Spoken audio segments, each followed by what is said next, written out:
Good morning, Kingdom Academy. It is another Monday, and first of all, I just wanted to say thank you for everybody who is participating and joining in and watching and liking and forwarding these and sending comments. I appreciate everything that you guys are sending, and I just want to say thank you for everybody that's out there and taking a part of what we're doing here. It means a lot. And so today's lesson is something that has been, well, let's just say it's been around for thousands of years. It is something that is found in every culture, every society, all over the globe. And as I was preparing for this, I was researching some stuff this morning about AI and the AI future. And there are a few things on the horizon that I want to talk about, because I think in the next 3 to 4 years, we're going to see some advancements in AI that I don't know if people are actually ready for. And so as I was reading this whole article and all this research that was being done, there's 4 things that I pulled out that I thought I really want to share these with you. And one is this idea of in the next 3 to 4 years, in urban societies, especially, in downtown cities and people that live in a city, in an urban environment, you're going to see a lot of people who no longer drive. You're going to see autonomous vehicles everywhere. And most people will have an autonomous vehicle that picks them up from home and takes them to work, and then picks them up from work and takes them home, takes them out to dinner, takes them out with friends, takes them to wherever, the grocery store. And some of it will be attached to your AI agent that will be connected to you on some platform that you have, your phone, your watch, whatever. It will know your schedule. It will know where you're going to be, and it will just show up at the door when you're walking out, and it'll be ready for you. That could be in the next 3 to 4 years. We will also see a huge change in the medical field with AI doctors, AI diagnoses, MRIs that are extremely inexpensive. Like, that field is going to be changing dramatically in the next 3 to 4 years, as well as education. Education is going to dramatically change because there will be an opportunity for personal tutors in the educational field. And that is going to rapidly look differently in the next few years. And then this was a fun one. Maybe this is selfish, but there is going to be a personal house cleaner and personal chef that will be available for every house in the next 3 to 4 years. I mean, I am looking forward to that. That would be fantastic. But maybe that's just a little on the selfish side, that I want that. So as we are on the verge of massive shift in society because of technology, there's one thing that has bothered me as I've looked back over the past couple of decades. I want to ask the question, how has all of this technology benefited our society? How have we done with things like social media and all the apps that are on this phone, and this phone that is constantly calling out to us? How are we doing as a civilization? Has our relationship skills improved or declined? Have we gotten smarter in critical thinking and reasoning skills? Well, there's a ton of knowledge. I mean, knowledge is at our fingertips. We can pick up our phone and we can have any answer to any question that we have within seconds. But do we have more wisdom? Today's lesson is crucial as we move forward into the new world. Yet, like I said, it's one of the oldest, most well-known teachings, and it spans religions and cultures. Jesus is talking to a group of people that's recorded in Matthew chapter 7, verse 12. He says, "Do unto others as you would have them do unto you." Now, you know this as what? Everybody knows this, the golden rule. It's one of the most simplistic teachings of all of Scripture. Yet, how well do we do with this teaching?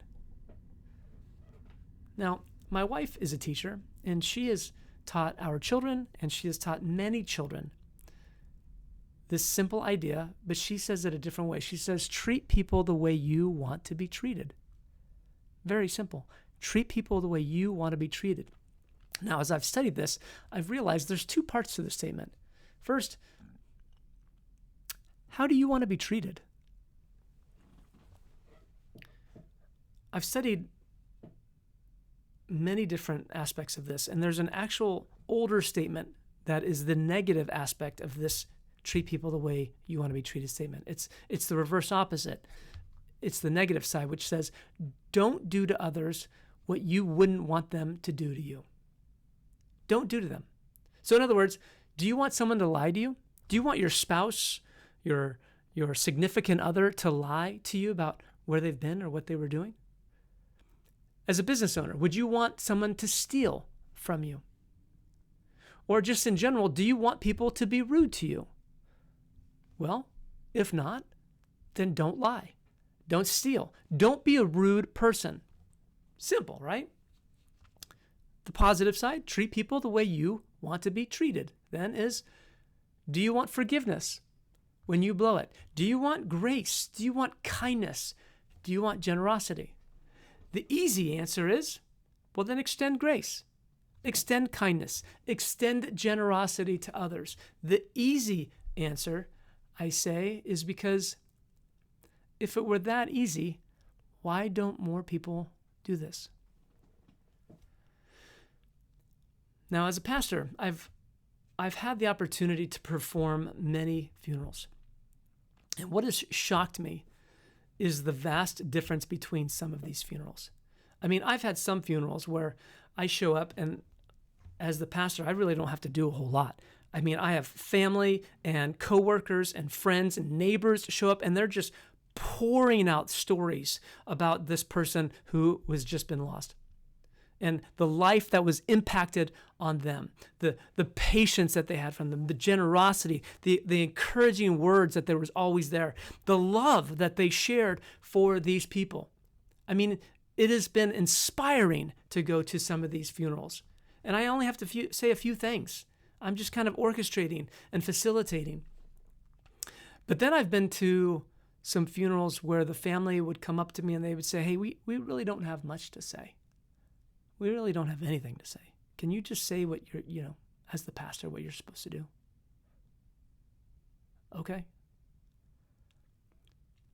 Well, what this taught me was, or is, who you are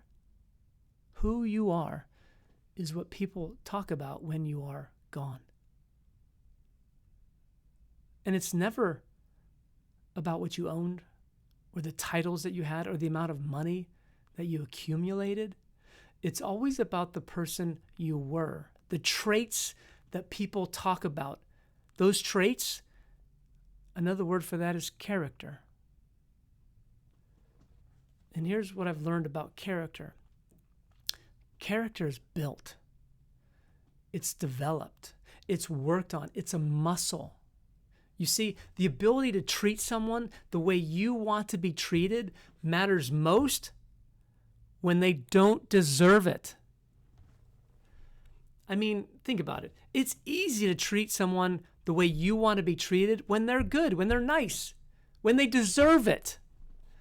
But Jesus doesn't say, when someone deserves to be treated the way you want to be treated. No. It's really when someone doesn't deserve to be treated that way that you are supposed to treat them the way you would like to be treated. And you know what? That's hard. That takes discipline. It takes strength. It takes inner fortitude. When Jesus makes this statement, he's talking to people who every day are confronted by people who they don't like, nor do those people like them.